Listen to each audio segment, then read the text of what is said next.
Hi, it's Brian for the Brian Christian Guy Show. We are talking with Dr. Craig Carter today. Good morning, Craig. Hi, Brian. Nice to be with you. Likewise. Craig is a research professor at Tyndale University in Toronto, Ontario. And Craig, we're just going to discuss a little bit today about um, Charlie Kirk's situation, if you don't mind.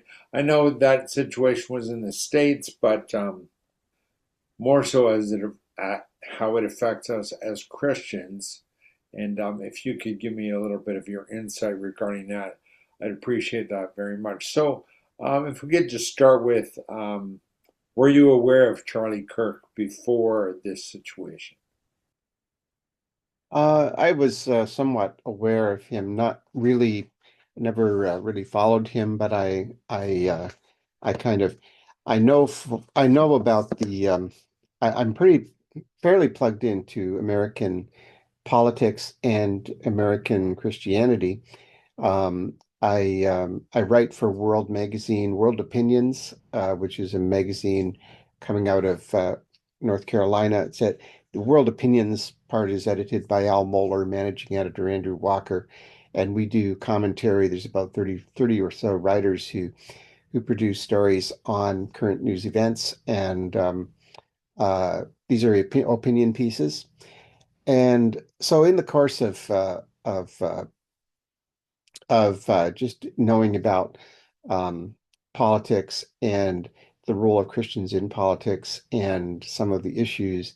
I was vaguely aware of Charlie Kirk, but I wasn't really following him closely or um, terribly wrapped up in Turning Point USA as an organization. It's very new, you know. It's just been built in the last 10 years, and it is has become a major factor. It really became an important factor in the last presidential election. Charlie Kirk was very involved. I would say Charlie Kirk and Elon Musk were two of the people who most responsible for the Republicans winning that election. Really? Wow. Uh, because Charlie was really important in getting out the youth vote. Elon Musk was very important in the get out the vote movement in general, especially in Pennsylvania. And I think that the organization had sort of stepped into a new prominence as a result of that. Apparently, Charlie Kirk could have had any job in the administration that he wanted, but he felt his calling was to build this organization. And I think it's a very, as I've listened to clips from his work on campus and listened to people talking about him and listening to his getting some insight into what he was doing. I think what he was doing was almost unique among Christians today. He was going on to secular university campuses, and many of them had a chapter of Turning Point USA. And this chapter would invite him to come, but he would not just speak to the local small club of conservative Christians, but he would be going into a venue where there would be hostility and where there would be uh, people attacking him and people coming to from other points of view, and he would debate and engage. And when you people don't realize today how rare and unusual it is to have a real debate on a university campus.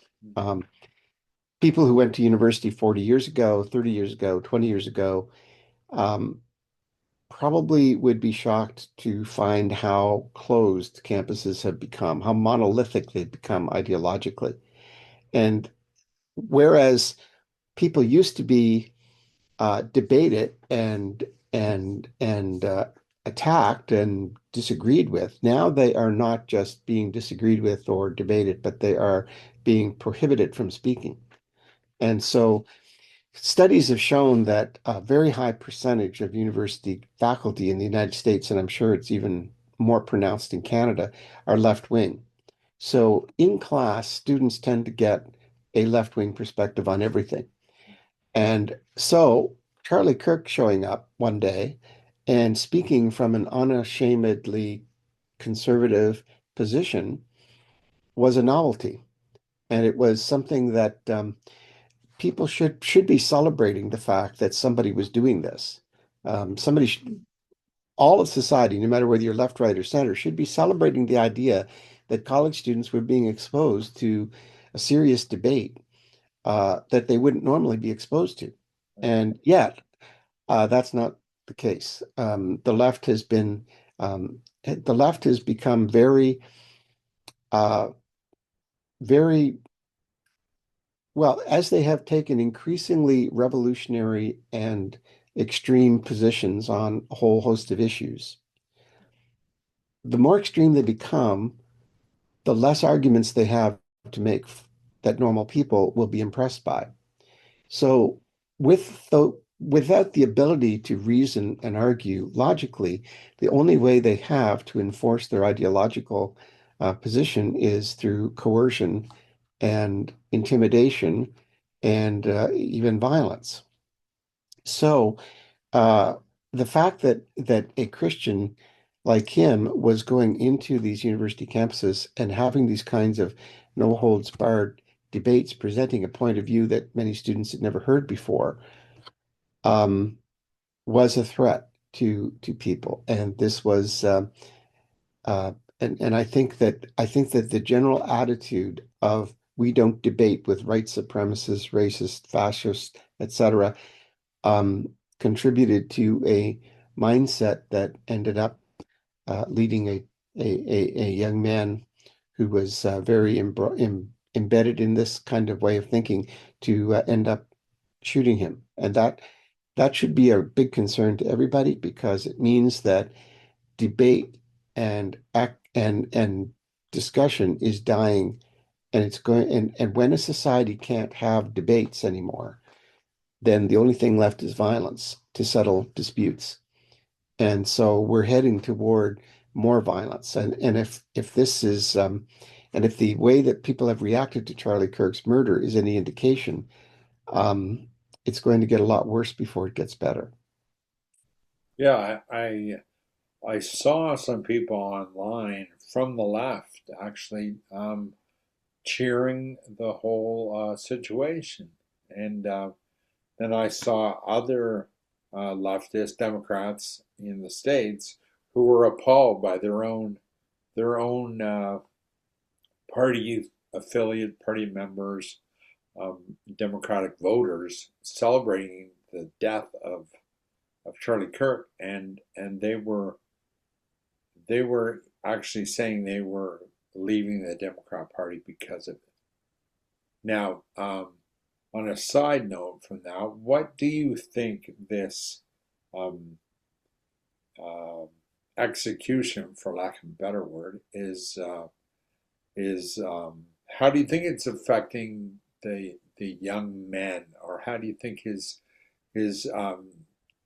conversations on these campuses affect the young men, young women as well, I guess, that we're hearing him speak? Well, I think he was a hero to them, to many young men. After 75 years of feminism since the 1960s, when second wave feminism really got off the ground, um, men have been sidelined, marginalized, mocked, and despised by society in many ways.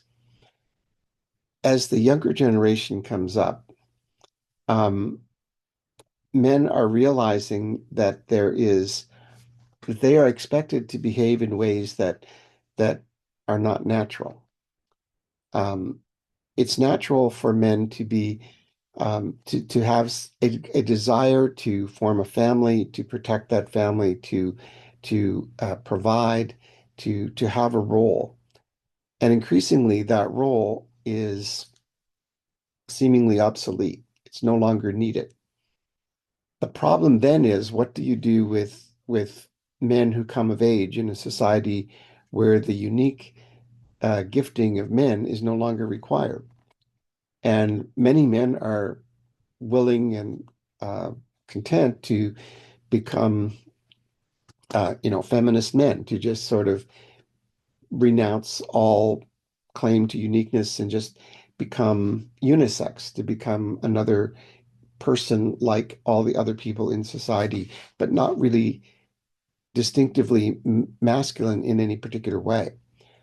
But young men struggle with hormones and with ambition and with desire. And so either those young men are going to be um, they're either going to have that ambition, that striving for competition and so on is either going to get channeled into something positive. Used to get channeled into the institution of marriage. That's less and less happening. Dating is down. Even sex among young people is down. Marriages are happening later and less frequently. Children are coming later in those marriages. So, as in this situation, men are either going to be plunged into nihilism. I have no meaning. My life has no meaning. What's the point? Or they're going to um, end up being gullible and being drawn into some kind of right-wing violent subculture on the internet. Neither of these outcomes are good. So obviously, if the the the the challenge for many young men is that many of them are actually turning to the church, turning to Christ, and becoming Christian. And and part of it is this sense of meaninglessness, this sense of purposelessness that they experience growing up. So either they go into right-wing violence or they go into nihilism and despair, and their lives are consumed by pornography and drugs, or they turn to Christ. But the traditional way that males have been integrated into society is through marriage and family. And as that declines, um, we are we're increasingly in a situation where we're going to see more and more extreme. Men will be extreme in their late teens and early 20s. They will be extreme in some way. They may get extremely wrapped up in forming a family. They may get extremely wrapped up in some right-wing violent cult. They may get extreme in plunging into despair. But whatever they do, many of them are, it could be positive, it could be negative, but they're going to do something that is extreme. I think that the assassination of Charlie Kirk um, caused a lot of Christians to say to themselves, um, that could have been me. Because a lot of Christians look at Charlie Kirk and they say, well, what did he believe? Was he some kind of wild-eyed extremist who believed in supporting Hitler and being was he racially prejudiced? Was he misogynist? No, he was just a conservative Christian who 40 if you go back even one generation, 30, 40 years ago, almost nothing he believed would be considered exceptional. There would have been leading politicians in both political parties in the US who believed the same things. So this means that a lot of people have the feeling that this could have been me, which then prompts two different reactions. Some people say, well, we better pull back from society. We better keep our head down. We better not speak. We better not uh, do anything to antagonize people because if we do, we could end up getting shot. On the other hand, other people um, are kind of inspired to rush into the gap and to keep his legacy going and do what he was doing.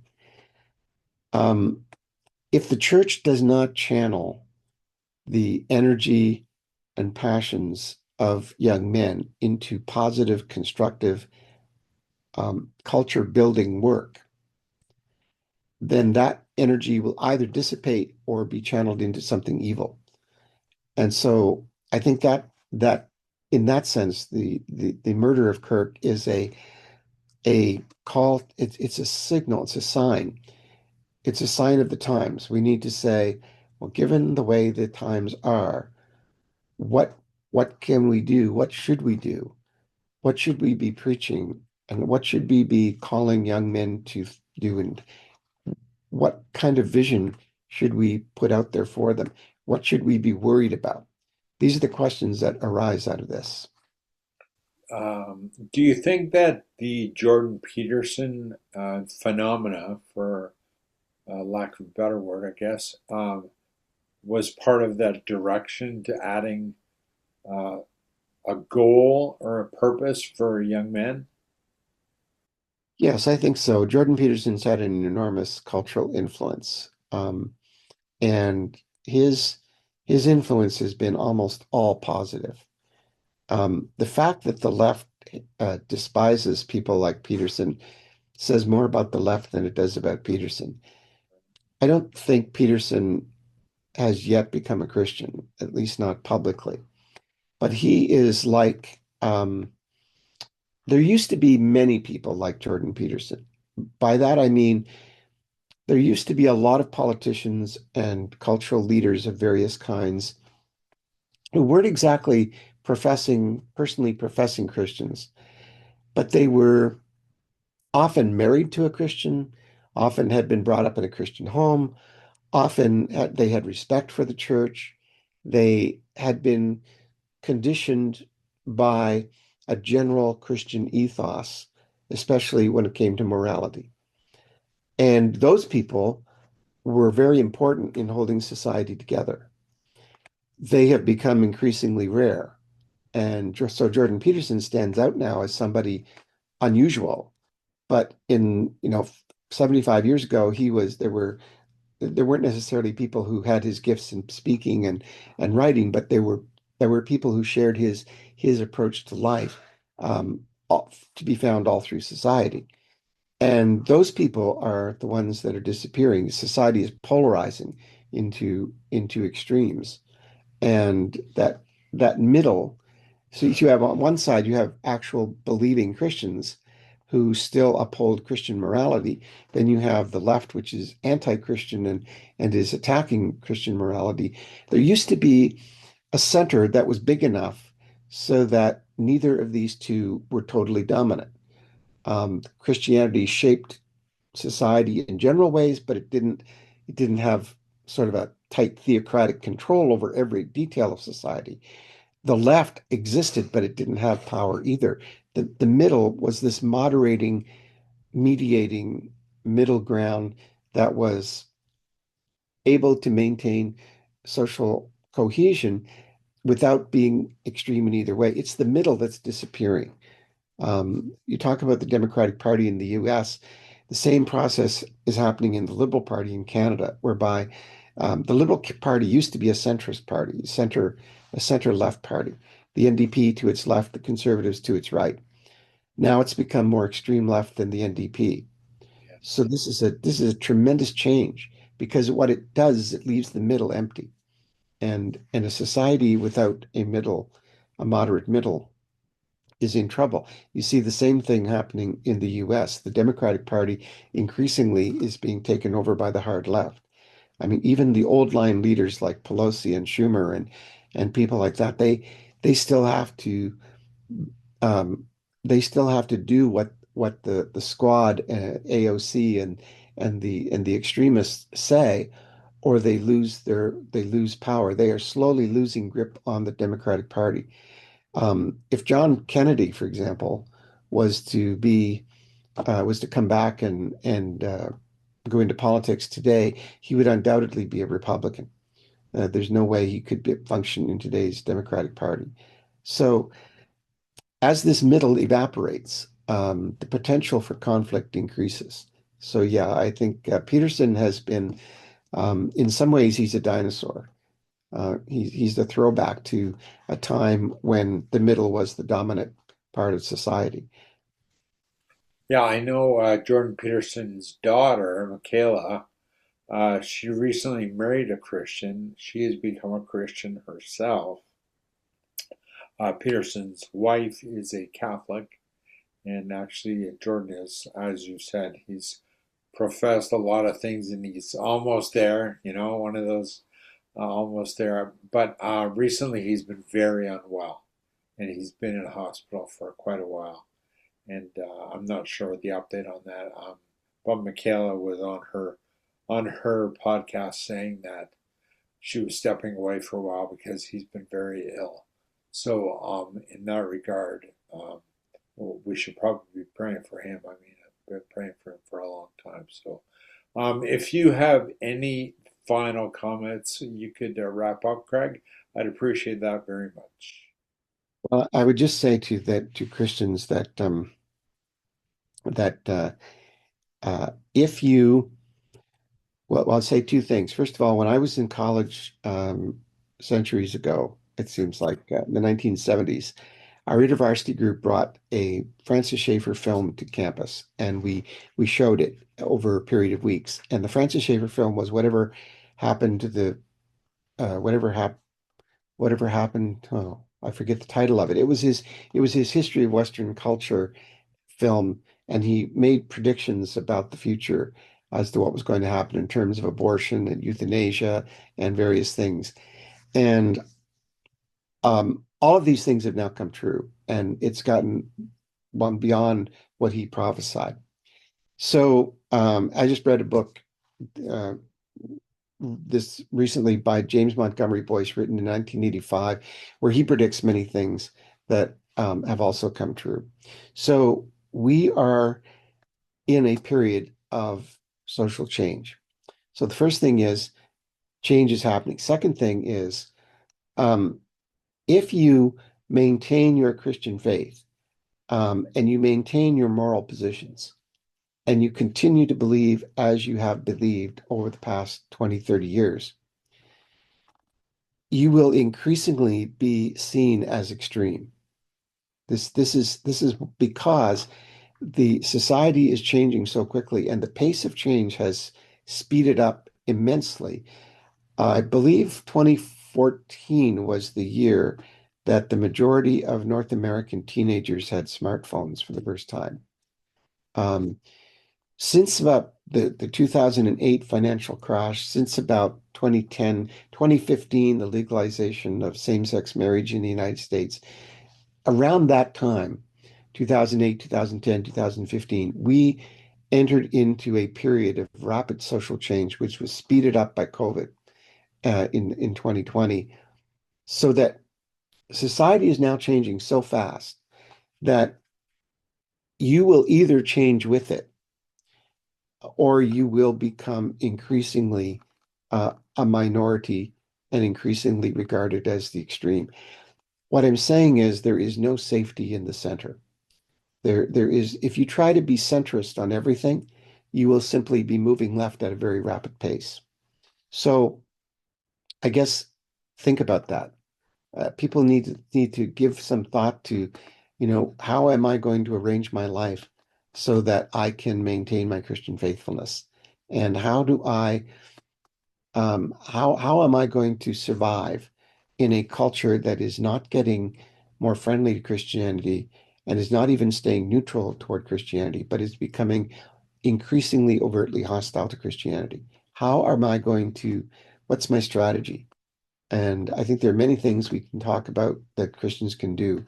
But if you don't, if any person right now who's sitting there thinking, this is normal, this is fine, because they look back to some period in the past and they say, well, it's always been bad. There's always been hostility to Christianity and society's always had sin. And so it's no different today. I would just say, well, no, it is different today. The difference is not that they were perfect and we're sinful. The difference is the speed of the change. That's what's taking people by surprise. And I think you're going to see a lot of churches that you thought were solid are going to fall into accepting the LGBTQ agenda. For example, that's one big change that's happening. Um, I think you're going to see churches start accepting euthanasia and holding services for euthanasia people committing euthanasia and their families. You're going to see it normalized. I think you're going to see um, reproduction in laboratories normalized as the majority way that reproduction happens.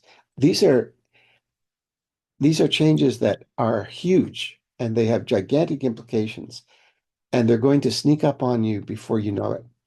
And what I'm saying is, people, I guess my message is simple. Be aware that we live in extraordinary times. And if you go back in history, there have been periods in history where change happened at an extraordinary rate. Anybody who studies the Reformation, for example, knows that the period from 1517 to 1550 was everything in Europe changed, from politics to religion to morals to um, literacy, like everything, a sudden change. And then there are other periods where it's very stable and nothing changes for a long time. Um, so it's important to know what kind of period we live in. And we live in a period of rapid change, and it's not change for the better. And so we need to really give some thought and prayer to how we plan to respond to that. Well, I appreciate that very much. That's some great insight, and hopefully, people will take this to heart, think about it deeply, think about it, and pray about it as well. And I appreciate so much this time this morning you've given me, and it's been just an enlightening interview for me. It's great to have a conversation with you like this.